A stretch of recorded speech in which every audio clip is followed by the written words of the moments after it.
Assalamualaikum warahmatullahi wabarakatuh. Jadi, pada video kali ini, kami akan berkongsi perkara yang berkaitan dengan amalan gaya hidup sihat.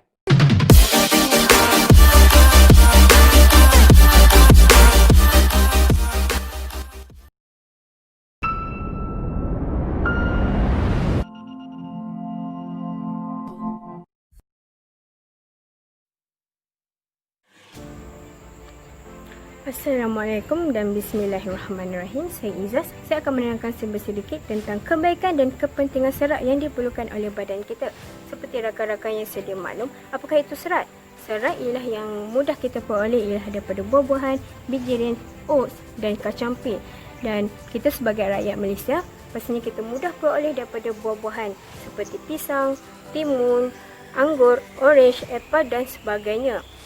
Antara kebaikan-kebaikan serat ialah kita dapat mengawal pengambilan kolesterol yang tinggi dan kita dapat mengawal kadar gula yang tinggi dan kita akan mudah rasa kenyang. Dan yang keempat, kita dapat mengawal sistem pencernaan di dalam badan kita agar berfungsi dengan lebih baik. Dan kita juga dapat mengelakkan daripada penyakit sembelit. Baiklah, daripada pengalaman saya sebagai pelajar asrama ialah saya ialah seorang penggemar buah-buahan. Malah saya mempunyai rakan yang tidak gemar akan buah-buahan. Sebagai pelajar asrama, mestilah kita akan wajib peroleh buah-buahan daripada setiap kali satu hidangan, betul tak? Daripada tengah hari ataupun petang kita akan dapat satu buah-buahan. Tapi yang saya peliknya, rakan saya dia akan tawarkan kepada saya, Izzah, kau nak tak buah-buahan? Saya pun pelik. Dalam seminggu tu macam okey lah. Tapi rakan saya ni ialah setiap hari dia akan tawarkan kepada rakan-rakannya. Saya pun cakap, kenapa kau tak suka ke buah-buahan?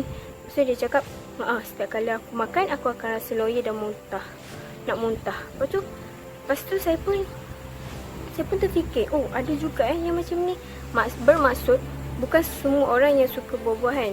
Saya pun fikirkan, mungkin seseorang tidak suka pisang, tapi dia suka buah-buah lain. Tapi rakan saya ni, semua buah-buahan dia tak makan. Dan sebagai seorang yang tidak gemar buah-buahan, seeloknya perolehlah vitamin daripada pusat kesihatan ataupun mendapatkan nasihat daripada doktor-doktor pakar. Tahukah anda bahawa Malaysia merupakan negara tertinggi di Asia Tenggara yang mempunyai kadar obesiti yang tertinggi di Malaysia, dan bilangan penyakit yang tak berjangkit juga semakin meningkat dari tahun ke tahun. Dr. Hidayatul Raziah, Ketua Editor Malaysia Medical Gauze, telah menyatakan dalam artikelnya bahawa kita perlu tangani dua risiko utama penyakit tak berjangkit. Apa dia? Yang pertama, amalan pemakanan yang tidak sihat, dan yang kedua, kurangnya amalan bersenam dalam kalangan rakyat Malaysia. Kebanyakan pesakit Dr. Raziah yang berumur 60 tahun ke atas mengalami penyakit-penyakit seperti ini kerana mereka dah susah untuk mengubah gaya hidup amalan mereka. Sebab kata pepatah Arab, al-wiqayah khairu minal ilaj. So, apa kita nak buat? Bermula daripada sekarang lah, daripada usia muda ini, kita sama-sama jaga diri kita, sayangi diri kita baik-baik. Saya ingin kongsikan tips diet ataupun pemakanan yang sihat daripada buku panduan pinggan sihat Malaysia yang dinamakan sebagai suku separuh. Apa itu suku-suku separuh? Suku-suku separuh adalah suku ni daripada karbohidrat seperti nasi, kuih tiaw, mi dan lain-lain. Dan suku lagi adalah makanan-makanan berlauk yang protein seperti daging, ayam dan juga ikan. Dan lagi separuh kita bahagikan khas untuk buah-buahan dan sayur-sayuran. Oleh itu, marilah sama-sama kita amalkannya. Bagi siapa yang kat luar sana nak diet, jangan lupalah untuk amalkan. Orang di luar sana tak tahu bahawa mereka fikir diet ni tak makan apa-apa. Salah, sebenarnya diet ini lagi memerlukan sarapan. Sebab apa? Sarapan ni sangat penting. Sebab sarapan ni adalah tunjang utama yang akan menampung segala apa aktiviti harian yang kita akan buat. Semua orang inginkan badan yang sihat, tapi tak semua orang yang berusaha untuk mendapatkannya. Jadi apalah guna kita mencari tips-tips dan tanya dari pelbagai pihak jikalau ia tak bermula daripada kesedaran diri sendiri. Jadi kuatkan semangat, tekadkan azam, berusaha. InsyaAllah kita mesti boleh. Tahukah anda, aktiviti senaman juga boleh dipilih mengikut kesesuaian diri masing-masing. Namun, bagaimanakah cara untuk kita memilih aktiviti yang sesuai untuk diri kita? Ini jawapannya. Aktiviti senaman ini terbahagi kepada 3 tahap, iaitu intensiti rendah, sederhana dan tinggi. Jadi, mari kita pergi ke satu persatu. Yang pertama, bagi intensiti rendah, iaitu termasuklah mengemas rumah, berjalan santai, mencuci kereta, yoga ataupun tai chi.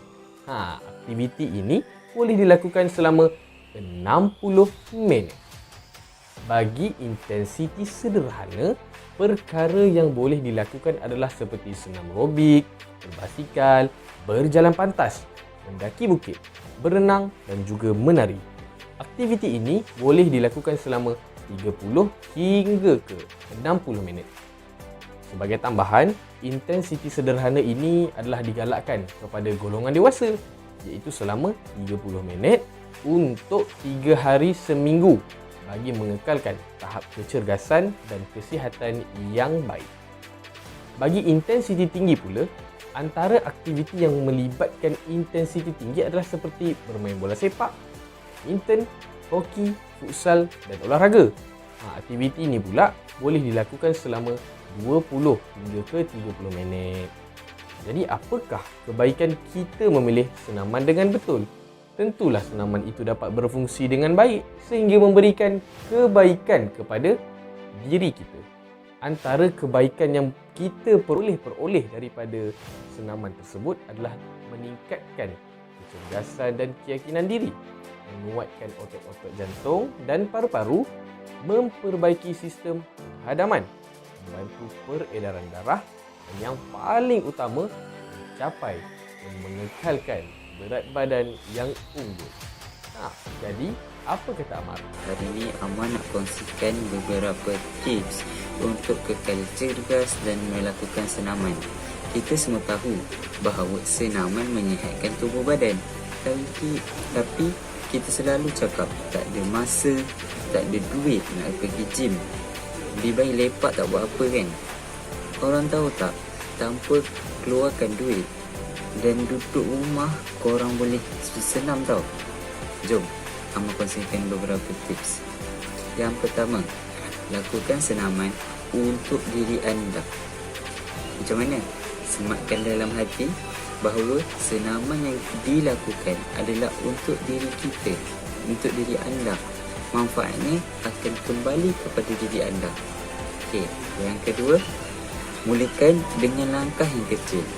Macam mana? Sebagai contoh, berlari. Kita ingin berlari 10 km dalam sehari.